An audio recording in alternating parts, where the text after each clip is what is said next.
आपल्या हिंदू धर्मात सण आणि उत्सवांना खूप महत्व आहे. दर 3 वर्षांनी एक असा महिना येतो जो भक्ती आणि दानासाठी अत्यंत खास मानला जातो. तो म्हणजेच अधिक मास, ज्याला आपण ग्रामीण भागात धोंड्याचा महिना म्हणून ओळखतो.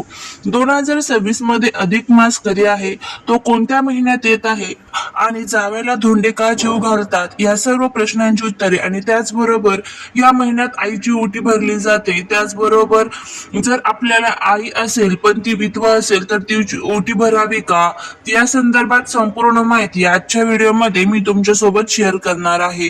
त्यामुळे व्हिडिओ हा स्किप न करता शेवटपर्यंत नक्की पहा. जर चॅनल वरती तुम्ही या नवीन असाल तर चॅनलला सबस्क्राईब करा आणि अशीच नवनवीन व्हिडिओ बघण्यासाठी शेजारील बेल आयकॉनलाही प्रेस करा, म्हणजे जेव्हा कधी मी नवीन व्हिडिओ अपलोड करेल त्याचं नोटिफिकेशन सर्वात अगोदर तुम्हाला भेटेल आणि तुम्ही एक पण व्हिडिओ मिस करणार नाही. त्याचबरोबर कमेंट मध्ये ओम नमो भगवते वासुदेवाय नमः लिहायला अजिबात विसरू नका.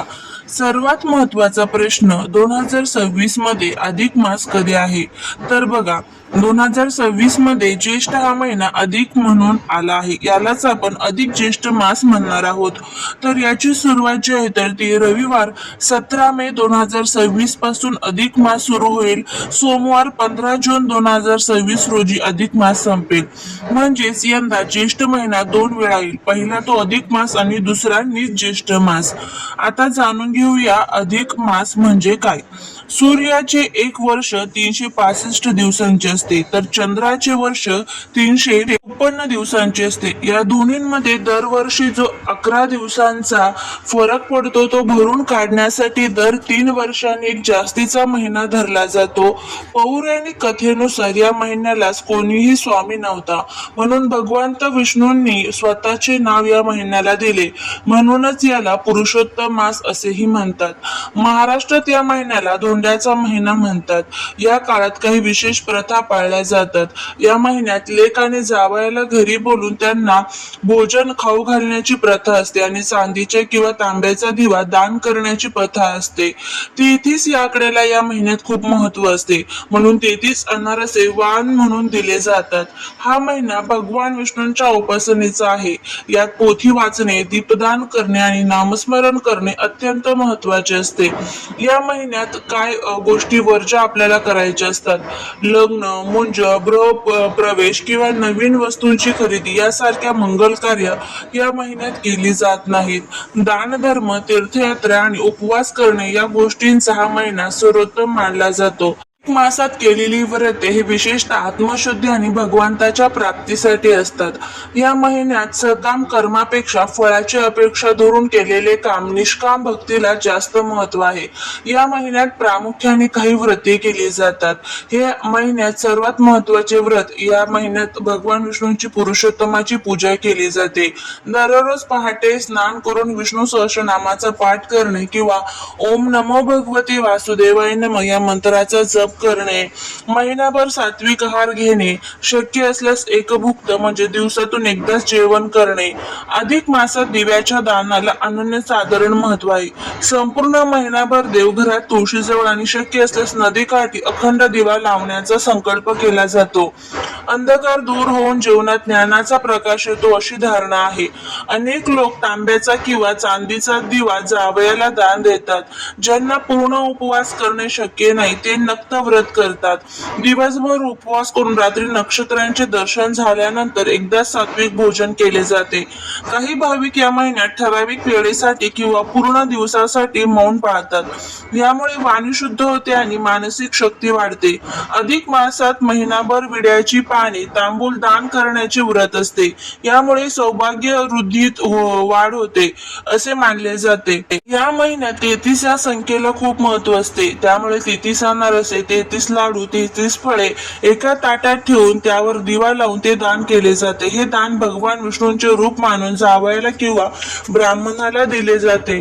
अधिक मासात येणाऱ्या 2 एकादशी अत्यंत महत्वाच्या मानल्या जातात. त्यामध्ये पद्मिनी एकादशी जी शुक्ल पक्षात येते आणि परमा एकादशी जी ज्याला आपण निर्जला किंवा फलाहारी उपवास करत असतो, जी कृष्ण पक्षात मध्ये येत असते. बघा, अनारशांची 33 छिद्रे हे गुपित असतं. 33 कोटी देवांची फळ प्राप्त होण्यासाठी हे 33 अनारसे जे आहे तर ते आपण दान करत असतो. अशा पद्धतीने आपण संपूर्ण जो धोंड्याचा महिना आहे तर त्याचे संपूर्ण महत्व आपण बघितलेले आहे. आता आपण बघूया की अधिक महिन्यामध्ये आईची ओटी का भरतात आणि ज्यांची आई आहे पण ती विधवा आहे तर त्यांनी कोणाची ओटी भरावी, मग विधवा आईची ओटी भरली तर चालते का, अशा संपूर्ण प्रश्नांची आपण माहिती जी आहे तर ती घेऊया. तर बघा, अधिक मासात मुलीने आईची ओटी भरण्यामागे एक धार्मिक आणि सांस्कृतिक आणि भावनिक अशी तिहेरी कारणे आहेत. महाराष्ट्रात ही परंपरा अत्यंत श्रद्धेने पाळली जाते. अधिक मास हा पुण्य कमवण्याचा महिना मानला जातो. शास्त्रानुसार ज्या आईने आपल्याला जन्म दिला आणि संस्कार केले तिच्याबद्दल कृतज्ञता व्यक्त करण्यासाठी हा काळ सर्वोत्तम मानला जातो. आईच्या ऋणातून मुक्त होणे अशक्य असले तरी तिची ओटी भरून तिचे आशीर्वाद घेणे हे भाग्याचे लक्षण मानले जाते. ओटी भरणे सौभाग्य आणि समृद्धीचे प्रतीक आहे. मुलगी जेव्हा आईची ओटी भरते तेव्हा ती आपल्या माहेरच्या आणि सासरच्या दोन्ही कुळांच्या कल्याणासाठी आणि आईच्या दीर्घायुष्यासाठी प्रार्थना करत असते. यामुळे आई मुलीचे नाते अधिक घट्ट होते अशी धारणा आहे. अधिक मासाला पुरुषोत्तम मास म्हणतात. या महिन्यात 33 या आकड्याला विशेष महत्व दिले जाते. या पवित्र महिन्यात आईची ओटी भरल्यास 33 कोटी देवांची पूजा केल्याचे पुण्य मिळते. आईच्या रूपातील शक्तीचा आशीर्वाद कन्येला प्राप्त होतो. अधिक मासात केलेले कोणतेही दान अक्षय फळ देते. मुलगी परक्याचे धन मानली जाते, पण या महिन्यात तिने माहेरी येऊन आईला वस्त्रे आणि खण नारळाने सन्मानित करणे हे एका मोठ्या दानासारखे मानले जाते. ओटी भरताना काय करावे? शक्य असल्यास नवीन साडी किंवा किमान खण तरी घ्यावा. ओटीत नारळ असणे शुभ मानले जाते. तांदूळ किंवा गहू घ्यावेत. हळदी कुंकू बांगड्या फळं घ्यावीत. जसा जावयाचा मानपान या महिन्यात महत्वाचा असतो तसंच एका मुलीने आपल्या आईप्रती व्यक्त केलेले आदर म्हणजे ओटी भरणे हे सुद्धा तितकेच पुण्यदायी असते. आईच्या आशीर्वादाने आयुष्यातील सर्व संकटे दूर होत अशी आपली श्रद्धा असते. त्यांना आई आहे त्यांनी नक्की आपल्या आईची ओटी जी आहे तर ती भरायची आहे. आता त्यानंतर आपण बघूया की हा विषय अत्यंत संवेदनशील आणि भावनिक आहे. आपल्या समाजातील जुन्या परंपरा आणि आधुनिक विचारसरणी यांचा विचार करताय आपण बघूया की आई विधवा असली तरी मुलगी आईची ओटी नक्कीच भरू शकते का, त्यामागील महत्वाची कारणे बघा. आईचे स्थान हे कोणत्याही सामाजिक आणि स्थितीच्या किंवा वैयक्तिक परिस्थितीच्या पलीकडे असते. मातृदेवो भव या उक्तीप्रमाणे आई ही प्रत्यक्ष देवता मानली जाते. तिचे मातृत्व हे कोणत्याही बाह्य चिन्हांवर अवलंबून नसते. त्यामुळे अधिक मासासारख्या पवित्र महिन्यात आईचा सन्मान करण्यात काहीही चुकीचे नाही. ओटी भरणे ही केवळ एक धार्मिक विधी नसून तो एका स्त्रीने दुसऱ्या स्त्रीचा केलेला आदर आहे.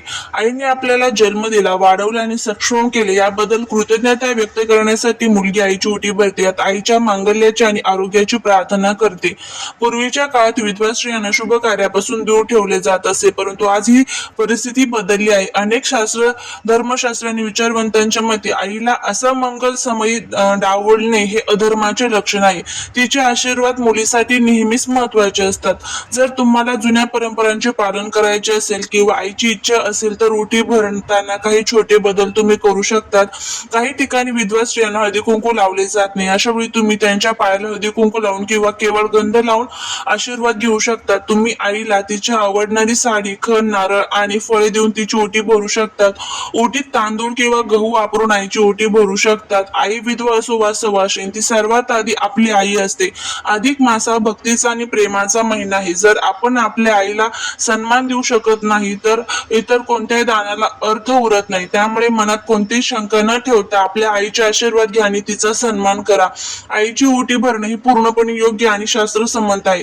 आईच्या डोळ्यातील समाधान आणि तिने दिलेला आनंद हेच या अधिक मासाचे सर्वात मोठे पुण्य असते. त्यामुळे आई विधवा असेल तर आवर्जून तुम्ही ओटी भरू शकता. फक्त तुम्हाला असं वाटत असेल की मग हळदी कुंकू जे आहे ते तुम्ही तिच्या पायाला लावा कपडाला लावण्याऐवजी. तर अशा पद्धतीने आपल्या सर्व माहिती आपण बघितलेली आहे. जर तुम्हाला ही माहिती आवडली असेल तर लाईक, शेअर, सबस्क्राईब करायला विसरू नका. भेटूया पुढच्या एका छानशा नवीन व्हिडिओत एका नवीन माहिती सोबत. श्री स्वामी समर्थ.